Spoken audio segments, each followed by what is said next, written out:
अस्सलाम वालेकुम dear students, मैं हूं अब्दुल रज़ाक और सेकंड ईयर फिजिक्स में चैप्टर नंबर 14 इलेक्ट्रोमैग्नेटिज्म चल रहा है। और आज हमने जो टॉपिक डिस्कस करना है उसका नाम है Ampere's law and determination of flux density B. So detail discussion के लिए हम अपने व्हाइट बोर्ड की तरफ चलते हैं। डियर स्टूडेंट्स, आज के हमारे टॉपिक की हेडिंग है Ampere's law and determination of flux density B। इसके इंट्रोडक्शन में हम ये बात बताएंगे कि ये law French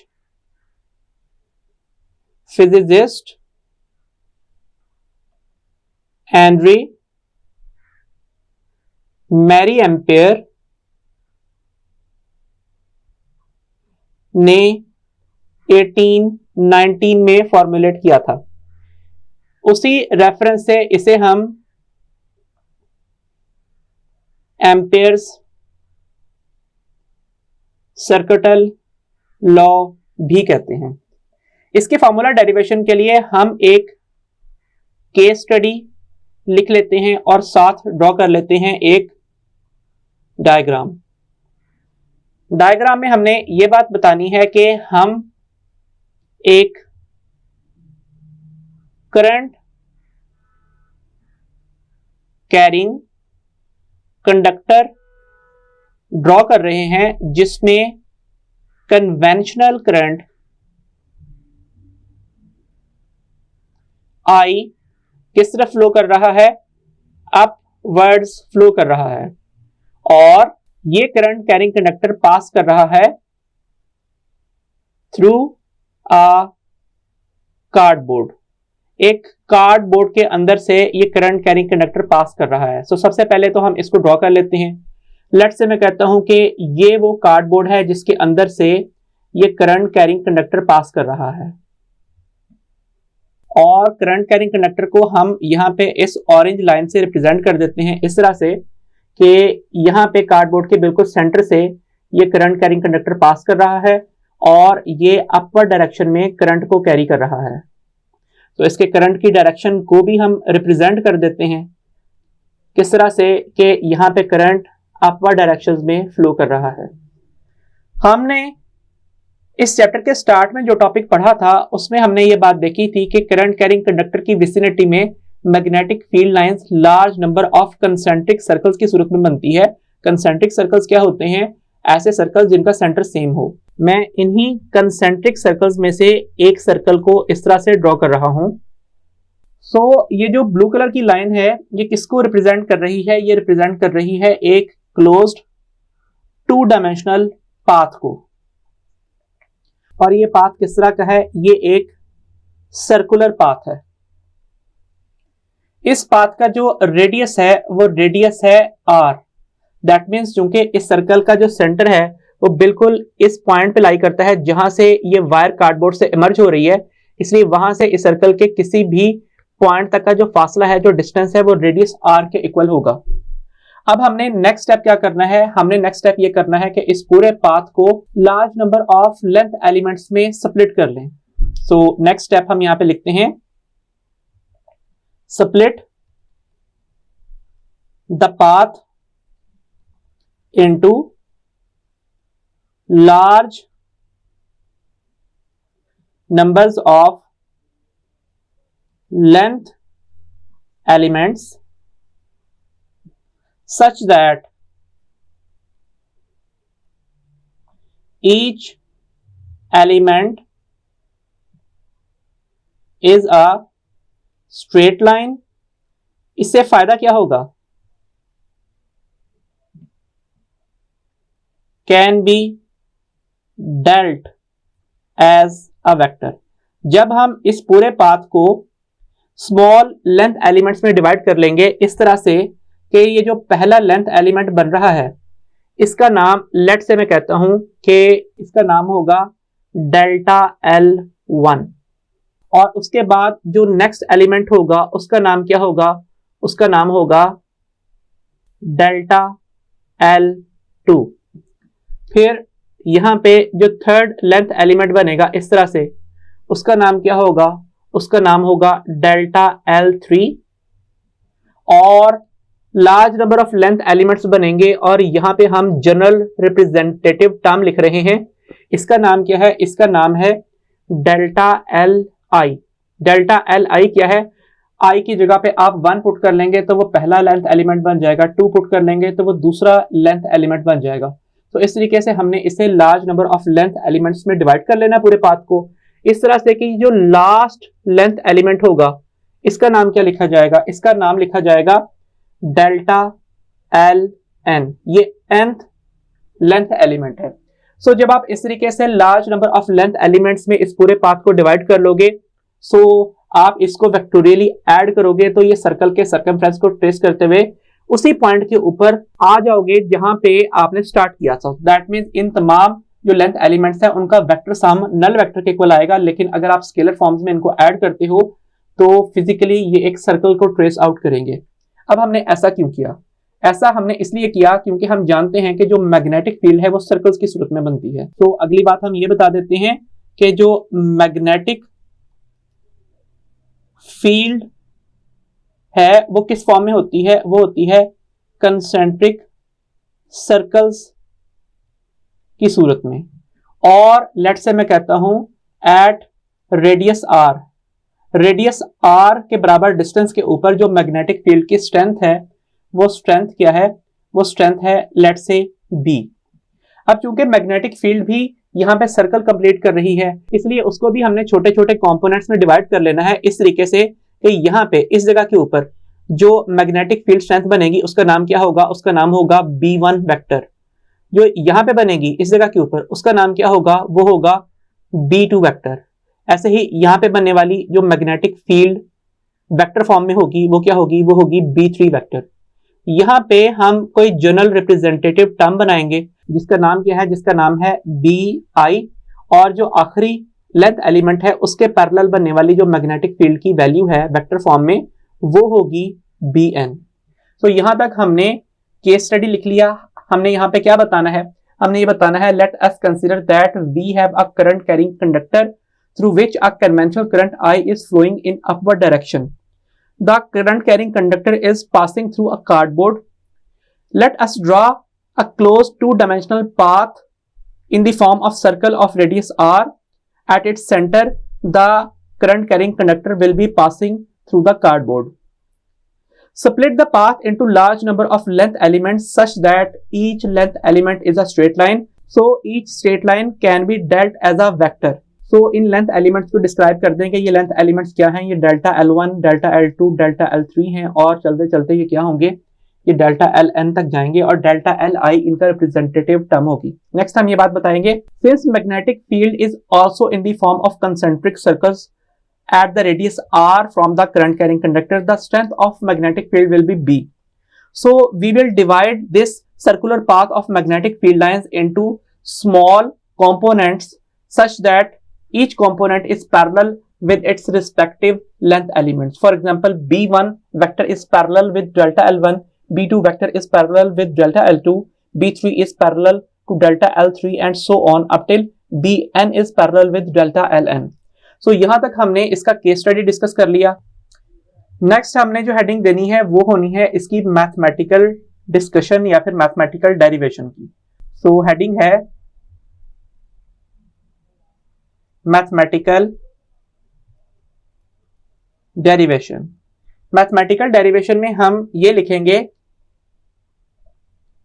consider an element b1 dot delta L1।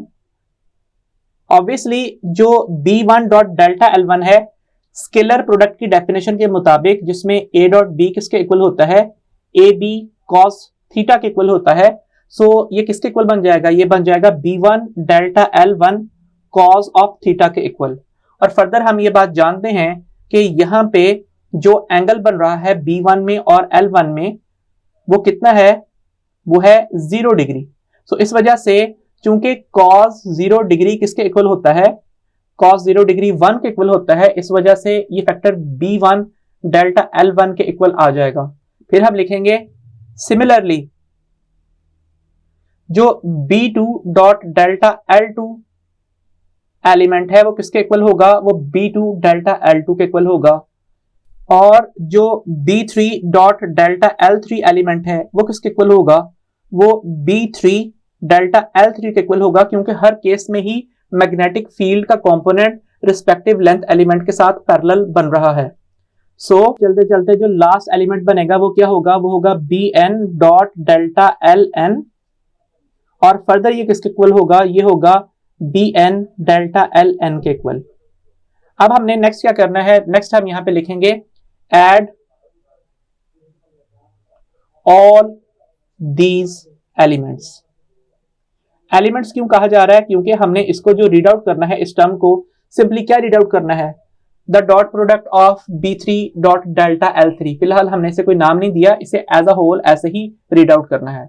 इस एलिमेंट को क्या पढ़ेंगे, इसे हम पढ़ेंगे element B2 dot delta L2।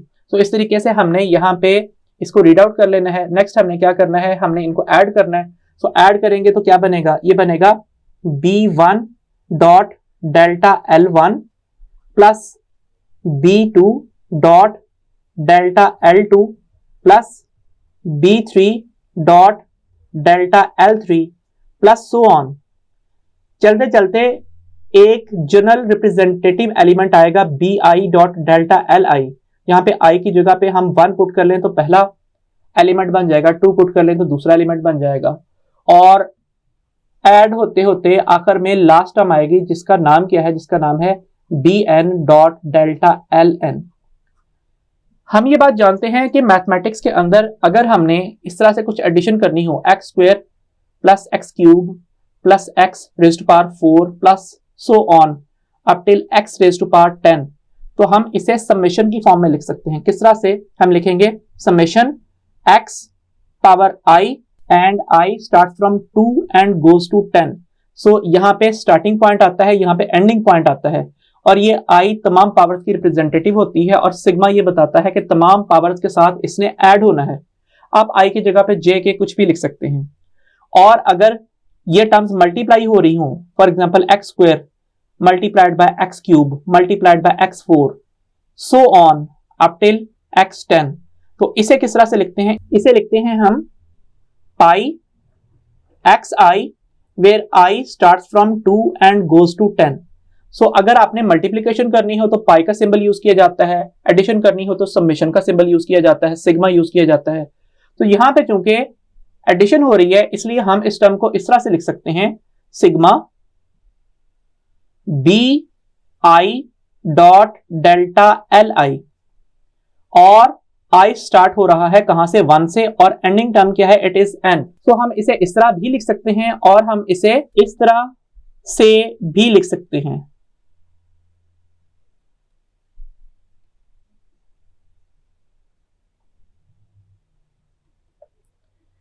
ये हमने एक टर्म डिफाइन कर ली, तमाम elements B dot delta l को सम कर दिया। अब हम इस टर्म को किस तरह से रीड आउट करेंगे, हम इसे रीड आउट करेंगे the sum of all the elements B dot delta l. अब जो नेक्स्ट हेडिंग बनेगी वो होगी किसकी, एक्सपेरिमेंटल फाइंडिंग की।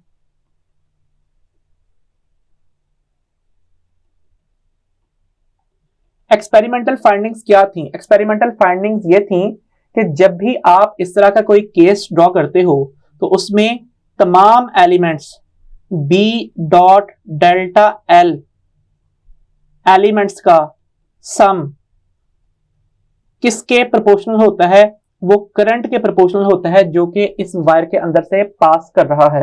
अगर यहाँ पे कांस्टेंट ऑफ प्रोपोर्शनैलिटी इंट्रोड्यूस करवा दिया जाए तो कांस्टेंट ऑफ प्रोपोर्शनैलिटी क्या होगा, वो होगा sigma i is equal to 1 to n and all the elements B dot delta L, इनकी समेशन हो रही है, is equal to mu naught times i। आप इसको 1a कह दीजिए और इस टर्म को 1b कह दीजिए। यहां पे ये जो क्लोज्ड पाथ था, इस क्लोज्ड पाथ का हम एक नाम असाइन करेंगे। इसका नाम क्या है, इसका नाम है एम्पीरियन पाथ। और ये 2 डायमेंशनल है, ये कार्डबोर्ड के ऊपर बना हुआ है, ये सर्कल है।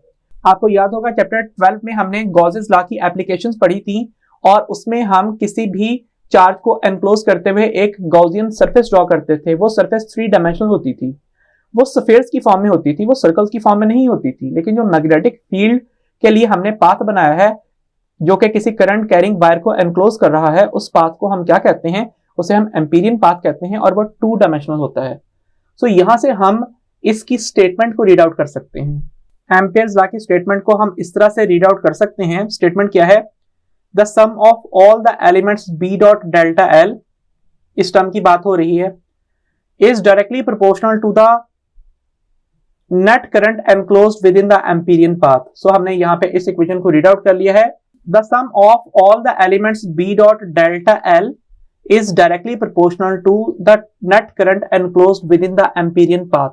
और अगर हम रीड आउट करना चाहें सेकंड लाइन को, तो इसे हम किस तरह से रीड आउट करेंगे, इसे हम रीड आउट करेंगे the sum of all the elements b dot delta l is mu naught times the net current enclosed within the Amperian path। so यहां से रीड आउट करें तो क्या बनेगा, the sum of all the elements b dot delta l is mu naught times the net current enclosed within the Amperian path। तो जिस कदर Amperian path के अंदर enclosed current की वैल्यू ज्यादा होगी, उस कदर ही स्ट्रॉन्ग होगा sum of all the elements b dot delta l।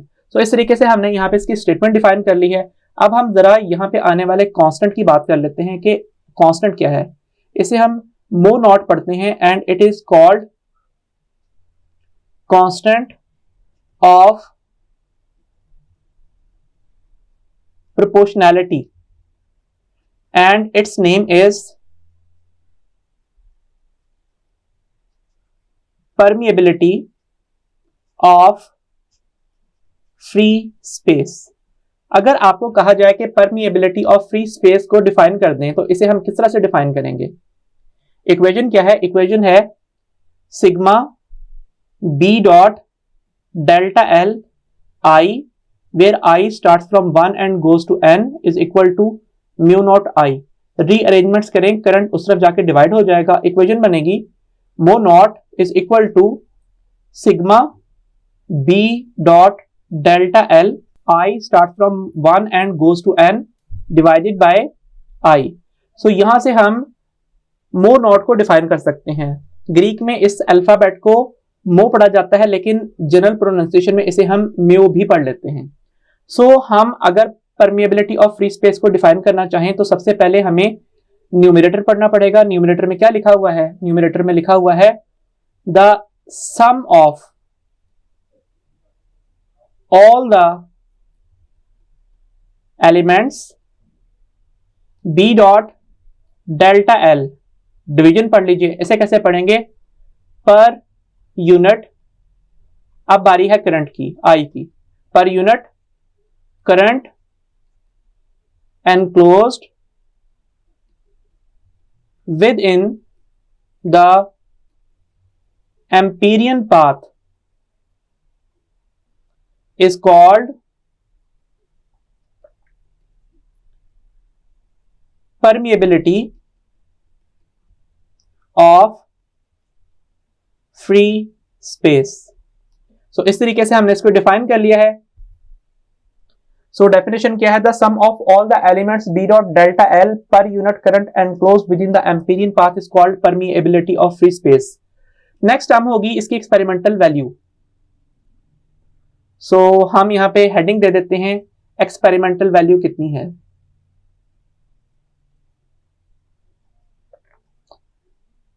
So students, अगर हम कोई ऐसा केस ड्रॉ करें, कोई ऐसा केस एक्सपेरिमेंटली स्टडी करें जिसमें किसी करंट कैरिंग कंडक्टर में से 1 एम्पेयर करंट पास कर रहा हो, तो आप जब उसके गिर्द तमाम elements B dot delta l का सम करेंगे तो उसका आंसर होगा 4 पाई इंटू 10⁻⁻⁷। मैग्नेटिक फील्ड का यूनिट है टेस्ला और लेंथ का यूनिट है मीटर। सो इस हिसाब से जो मो नॉट की वैल्यू है एक्सपेरिमेंटल, वो कितनी है, वो है 4 पाई इंटू 10⁻⁻⁷ टेस्ला मीटर पर एम्पियर। ये जो यूनिट्स हैं टेस्ला मीटर ओवर एम्पियर, इसको हम 1 से मल्टीप्लाई कर लेते हैं। दैट मीन्स हम चाहते हैं कि यहां पे मीटर ओवर मीटर लिखा जाए। इससे क्या होगा, इससे ये होगा कि न्यूमरेटर में टेस्ला इंटू मीटर स्क्वायर होगा और डिनोमिनेटर में एम्पेयर इंटू मीटर होगा। हम ये बात जानते हैं कि मैग्नेटिक फ्लक्स का फॉर्मूला B डॉट A होता है, इसलिए हम टेस्ला इंटू मीटर स्क्वायर को वेबर भी लिखते हैं। तो ये units weber per ampere per metre के इक्वल होंगे। सो इस वजह से बुक ने जो मो नॉट की वैल्यू लिखी है वो क्या है, it is 4 pi into 10⁻⁻7 weber per ampere per metre. Next term की बात करें, नेक्स्ट टर्म क्या होगी, वो होगी मो नॉट के units in terms of base units. वो होगी मो नॉट के units in terms of base units. हम ये बात जानते हैं कि मो नॉट के यूनिट्स क्या हैं, these are weber per ampere per metre which are equal to tesla metre square over ampere metre और टेस्ला मीटर पर एम्पेयर। हम ये बात भी जानते हैं कि मैग्नेटिक फील्ड स्ट्रेंथ की जो बेसिक डेफिनेशन है it is F over IL। So tesla will be equal to newton per ampere per metre. So tesla की जगह पे Newton per ampere per metre लिखिए। सो मीटर ओवर एम्पेयर इस तरह से लिखे जाएंगे, मीटर्स कैंसिल आउट हो जाएंगे और टेस्ला पर एम्पेयर स्क्वायर ये मो नॉट के यूनिट्स बन जाएंगे। Further F is equal to MA से न्यूटन की जगह पे हम kilogram metre per second square substitute कर देंगे। सो मो नॉट के जो यूनिट्स हैं वो बन जाएंगे kilogram metre per second square पर एम्पियर स्क्वायर। सो kg m(s)-2 a-2। और जब आप इसकी डायमेंशंस लिखेंगे तो डायमेंशंस क्या होंगी, these will be equal to mass length time raise to power -2 and ampere raise to power -2। So इस तरीके से हमने यहाँ पे मो नॉट की जो डिटेल्स हैं परमिएबिलिटी ऑफ फ्री स्पेस की वो डिस्क्राइब कर दी। अब यहाँ पे ये बात भी बताता चलूं, if the current carrying conductor is placed in some medium, तो उस केस में क्या होगा कि ये जो इक्वेशन है ये बन जाएगी B dot delta L sum I starts from 1 goes to n is equal to mo naught mo Ri which will be equal to mo I और इसे हम mo m भी लिखते हैं। So mo m क्या है, it is permeability of medium और mo r क्या है, it is relative permeability of medium। So relative permeability of medium एक यूनिटलेस क्वांटिटी होगी, जबकि जो permeability of medium है वो मो नॉट को मो आर से मल्टीप्लाई करने से आएगी और उसके यूनिट्स वही होंगे जो कि मो नॉट के हैं, that means weber per ampere per metre. अब जो हमारा आज के लेक्चर में नेक्स्ट टास्क है, it is determination of magnetic field strength near a long current carrying conductor. ये कॉन्सेप्ट हमने न्यूमेरिकल में इस्तेमाल भी करना है। हम यही केस डिस्कस करते हैं जिसमें हमने किसी कार्डबोर्ड के अंदर से कोई वायर करंट कैरिंग कंडक्टर वाली पास की है और उसके गिर्द जो पाथ है उसको हमने इस तरह से रिप्रेजेंट किया है।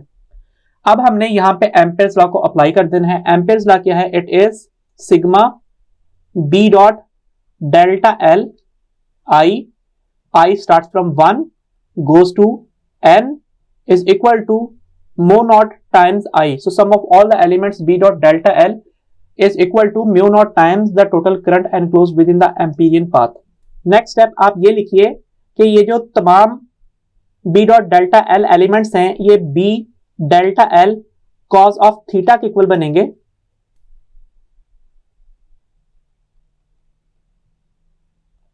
और for all values theta is equal to 0 degree and cos theta is equal to 1। तमाम केसेस के लिए, तमाम एलिमेंट्स के लिए cos थीटा 1 हो जाएगा। So sum of all the elements b delta l किसके इक्वल बन जाएगा? ये बन जाएगा मो नॉट i के इक्वल। अब चूंकि यहां पे इस सर्कल का रेडियस हर तरफ इक्वल ही है, इस वजह से जब आप वायर से डिस्टेंस तब्दील नहीं करेंगे तो मैग्नेटिक फील्ड की स्ट्रेंथ भी तब्दील नहीं होगी। इस बात का मतलब क्या है? इस बात का मतलब यह है कि आप इस b को समेशन के बाहर कॉमन निकाल सकते हैं। यहाँ पे तमाम टर्म्स है ना, b1 delta l1, b2 delta l2। जब b एक स्केलर क्वांटिटी है और स्केलर क्वांटिटी सेम मैग्नीट्यूड की है तो आप तमाम समेशंस में से b को कॉमन निकाल सकते हैं। चलें इसको इस तरह लिख लेते हैं, b1 delta l1 plus b2 delta l2 plus b3 delta l3 plus so on up till bi delta li plus so on up till bn delta ln is equal to mu naught i। So अब आप यहां पे mathematically ये बात express कर दीजिए कि जो तमाम मैग्नेटिक फील्ड स्ट्रेंथ्स हैं वो इक्वल हैं।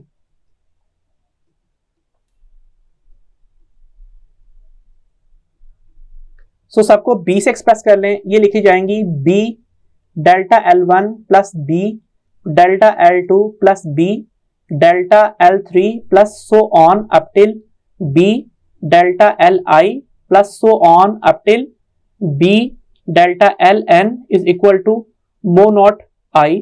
सो b कॉमन निकलाएगा और बाकी टर्म्स क्या बचेंगी? Delta l1 plus delta l2 plus delta l3 plus delta li plus delta ln is equal to mu naught i। So ये टर्म बन जाएगी b times total path length of the circle of radius r is equal to mu naught i। जब आप scalar form में तमाम delta else को add कर लेंगे तो अगेन सर्कल का टोटल पाथ लेंथ आ जाएगा, जिसे हम क्या कहते हैं? जिसे हम कहते हैं सर्कमफेरेंस ऑफ द सर्कल। और किसी भी सर्कल का जो सर्कमफ्रेंस है वो किसके इक्वल होता है? 2 पाई r के equal, and it will be equal to mu naught times i। अब अगर आप मैग्नेटिक फील्ड का फॉर्मूला फाइंड आउट करना चाहते हैं तो आप 2 पाई r को इक्वेशन के दूसरी साइड पे मूव कीजिए, उधर जाके ये क्या हो जाएगा? उधर जाके ये डिवाइड हो जाएगा। इससे फॉर्मूला बन जाएगा b is equal to mu naught i over 2 pi r। So this is again a formula of magnetic field strength in the vicinity of a current carrying conductor at a distance r from the conductor। So अगर आप इस current carrying conductor से एक certain distance r के ऊपर find out करना चाहते हैं magnetic field strength की वैल्यू, तो वो आप चाहे तो इस पॉइंट पे फाइंड कर लें, चाहे तो इस पॉइंट पे फाइंड कर लें। फर्क सिर्फ डायरेक्शन का होगा लेकिन उसकी स्ट्रेंथ इक्वल रहेगी। हम यहां से एक और बात भी कंक्लूड कर सकते हैं, वो ये कि जो इलेक्ट्रिक फील्ड का फार्मूला है उसका फार्मूला क्या था? k q over r square. और जो ग्रेविटेशनल फील्ड है उसका फार्मूला क्या था? अब ग्रेविटेशनल फील्ड को लेट से मैं यहाँ पे gf से रिप्रेजेंट कर रहा हूं और इसका फार्मूला क्या था? It was gm over r square, जिसे हम ग्रेविटेशनल फील्ड स्ट्रेंथ या फिर ग्रेविटेशनल एक्सेलरेशन भी कहते हैं। सो यहाँ पे हम ये बात कंक्लूड कर सकते हैं कि जो ग्रेविटेशनल फील्ड है वो इनवर्स स्क्वायर लॉ को फॉलो करती है, इलेक्ट्रिक फील्ड भी इनवर्स स्क्वायर लॉ को फॉलो करती है, लेकिन जो मैग्नेटिक फील्ड है वो इनवर्स लॉ को फॉलो करती है, वो इनवर्स स्क्वायर लॉ को फॉलो नहीं करती। इस बात का मतलब क्या हुआ कि अगर आप किसी मैस से अपना डिस्टेंस डबल कर लेंगे तो आपके ऊपर एक्ट करने वाली ग्रेविटेशनल फील्ड स्ट्रेंथ या फिर ग्रेविटेशनल एक्सेलरेशन 4 टाइम्स डिक्रीज हो जाएगी। यही केस होगा इलेक्ट्रिक फील्ड के साथ। इलेक्ट्रिक फील्ड के लिए अगर आप किसी चार्ज से अपना डिस्टेंस डबल कर लें तो इलेक्ट्रिक फील्ड 4 टाइम्स डिक्रीज हो जाएगी, लेकिन अगर आप किसी करंट सोर्स से डिस्टेंस डबल कर लेंगे तो जो मैग्नेटिक फील्ड की स्ट्रेंथ है वो 4 टाइम्स डिक्रीज नहीं करेगी बल्कि सिर्फ हाफ हो जाएगी। सो ये जो इलेक्ट्रिक फील्ड और ग्रेविटेशनल फील्ड्स हैं ये 3 डायमेंशनली एक्ट करती हैं। जिस तरह एक बॉल के सेंटर पे आपने कोई मैस रखा है तो बॉल की पूरी सरफेस के ऊपर उस मैस की वजह से ग्रेविटेशनल फील्ड स्ट्रेंथ डिस्कस की जा सकती है। लेकिन जो मैग्नेटिक फील्ड है ये सेम वैसे है जिस तरीके से वाटर सरफेस के ऊपर रिपल्स जनरेट होते हैं। अब पानी की सरफेस पे जनरेट होने वाली वेव्स 3 डायमेंशनली ट्रैवल नहीं करती, वो सिर्फ पानी की सरफेस के अलोंग 2 डायमेंशनली ट्रैवल करती हैं। सो इसलिए अगर आप किसी भी वाटर के अंदर जो रिपल्स जनरेटिंग सोर्स है उससे अपना डिस्टेंस डबल कर लेते हो तो इंटेंसिटी की वैल्यू क्या हो जाती है, वो हाफ हो जाती है। सो सेम जिस तरीके से पानी की सरफेस की वेव्स इनवर्स लॉ को फॉलो करती हैं, वैसे ही जो मैग्नेटिक फील्ड है वो भी इनवर्स लॉ को ही फॉलो करती है। और यहाँ पे ये बात भी याद दिलाता चलूं कि इलेक्ट्रिक पोटेंशियल का फार्मूला KQ/R था। सो जो इलेक्ट्रिक पोटेंशियल है वो भी मैग्नेटिक फील्ड की तरह 2 डायमेंशनली वेरी होता है। इसके अलावा जो बात हम डिस्कस कर सकते हैं वो ये कि ये 3 फील्ड्स का कंपैरिजन है। एक है इलेक्ट्रिक फील्ड, एक है ग्रेविटेशनल फील्ड और एक है मैग्नेटिक फील्ड।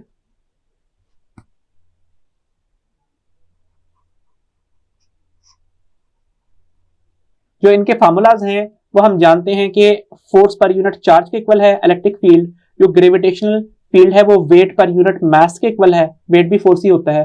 और जो मैग्नेटिक फील्ड है it is force experienced per unit current carrying conductor per unit length of a conductor placed perpendicular to magnetic field. So ये एक ही सेंस रखती हैं। लेकिन अगर आपसे पूछा जाए कि इनमें सबसे स्ट्रॉन्ग फोर्स कौन सी है तो स्ट्रॉन्ग फोर्स वो होगी जिसका कांस्टेंट बड़ा होगा। हम ये बात जानते हैं कि कूलम कांस्टेंट की वैल्यू 9 × 10⁻⁹ न्यूटन मीटर स्क्वायर पर कूलम स्क्वायर है और जो ग्रेविटेशनल कांस्टेंट है उसकी वैल्यू है 6.673 × 10⁻11 newton metre square per kilogram square. But the value of permeability of free space μ naught is 4 pi × 10⁻7 weber per ampere per metre. So we can conclude from this comparison that the electric field is the most strongest field among these three and the gravitational field is the weakest among these three, while the magnetic field strength has intermediate values 4 pi × 10⁻7 weber per ampere per metre. यहाँ पे ये बात भी बताता चलूं कि हमने जो K है कूलम कांस्टेंट है उसको लिखा था K = 1/4 पाई एप्सिलॉन नॉट और यहाँ पे एप्सिलॉन आर प्लेस किया था। एप्सिलॉन नॉट को हमने परमिटिविटी ऑफ फ्री स्पेस कहा था और epsilon r relative permittivity of free space थी। दोनों को मल्टीप्लाई करने से परमिटिविटी ऑफ मीडियम आ रही थी और जो परमिटिविटी ऑफ मीडियम है ये टर्म ये रिप्रेजेंट करती है कि स्पेस अपने अंदर से गुजरने वाली इलेक्ट्रिक फील्ड लाइंस को किस कदर परमिट करती है। और जो K है वो इसका रेसिप्रोकल है, दैट मीन्स वो एक तरह से ब्लॉकिंग की टर्म रिप्रेजेंट करता है। सो चूंकि K ब्लॉकिंग को रिप्रेजेंट कर रहा है स्ट्रेंथ के साथ साथ इसकी बड़ी वैल्यू है, इसलिए इलेक्ट्रिक फील्ड की रेंज कम होती है। जबकि जो ग्रेविटेशनल कांस्टेंट है ये भी ब्लॉकिंग को रिप्रेजेंट करता है, इसकी वैल्यू सबसे स्मॉल है, इसलिए जो ग्रेविटेशनल फील्ड है वो बहुत दूर तक स्ट्रेंथ रखती है, लॉन्ग रेंजिंग है, नेचर की लॉन्गेस्ट रेंजिंग फोर्स है। जबकि जो मैग्नेटिक फील्ड स्ट्रेंथ है उसका जो कांस्टेंट μ नॉट है उसकी वैल्यू क्या है, उसकी वैल्यू 4 पाई × 10⁻7 ऐसा यूनिट्स है जो दोनों के इंटरमीडिएट है।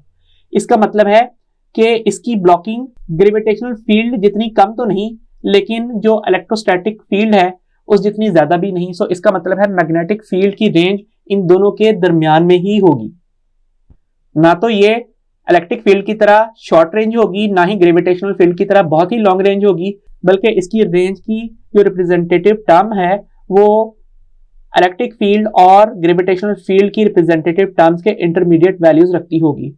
और यहाँ पे ये भी बताता चलूं कि जो μ नॉट है वो एप्सिलॉन नॉट के इक्विवेलेंट मानी नहीं रखता, बल्कि μ नॉट कूलम कांस्टेंट K के इक्विवेलेंट मानी रखता है। इस सारे डिस्कशन के बाद अब हम चलते हैं क्विक क्विज की तरफ जिसमें हम चंद MCQs प्रैक्टिस करेंगे आज के टॉपिक से रिलेटेड। सो डियर स्टूडेंट्स, आज का हमारा पहला MCQ है empyrean path is a 1D linear path, 2 dimensional area और 3D वॉल्यूम। सो हमने ये बात डिस्कस की थी कि अगर कोई करंट कैरिंग कंडक्टर हो तो उसके गिर्द जो एम्पीरियन पाथ है वो सर्कल की सूरत में होता है और ऑब्वियसली जो सर्कल है वो वॉल्यूम नहीं रख सकता, ना ही एक अकेली लेंथ रख सकता है, बल्कि उसका एक एरिया होता है। So B option is correct, that is 2 dimensional area. Next है the magnetic field strength at a distance of 5 centimetre from a wire carrying 2 ampere of direct current is. तो मैग्नेटिक फील्ड स्ट्रेंथ की value पूछी है। सो magnetic field strength का जो formula हमने derive out किया है एक करंट कैरिंग कंडक्टर की विसिनिटी में, it is μ naught I/2 pi R। So mu naught की वैल्यू है 4 pi into 10⁻⁻7 weber per ampere per metre. जो करंट कैरी किया जा रहा है वो कितना है, इट इज 2 एम्पेयर्स, और साथ लिखा जाएगा 2 पाई, और आर की वैल्यू कितनी है, आर की वैल्यू है 5 सेंटीमीटर, जो कि 0.05 मीटर के इक्वल होगा। सो यहाँ पे 5 सेंटीमीटर लिखा है, सेंटी प्रीफिक्स है, सो इसकी जगह पे हम 10⁻⁻2 मीटर लिखेंगे। डेसिमल 2 पॉइंट्स लेफ्ट पे मूव कर दें, 0.05 मीटर आंसर होगा। सो अब हम जब इसको सॉल्व करेंगे तो क्या होगा, यहाँ पे ये टर्म्स कैंसिल आउट होंगी और b की वैल्यू कितनी आएगी, it will be equal to 4 into 10⁻⁻7 divided by 5 into 10⁻⁻2, और इसके यूनिट्स क्या होंगे, वेबर पर मीटर स्क्वायर। अब यहाँ पे 4/5 को देखा जाए तो इसकी वैल्यू कितनी आती है, ये आती है 0.8, और साथ लिखा जाएगा 10⁻⁻7 प्लस 2।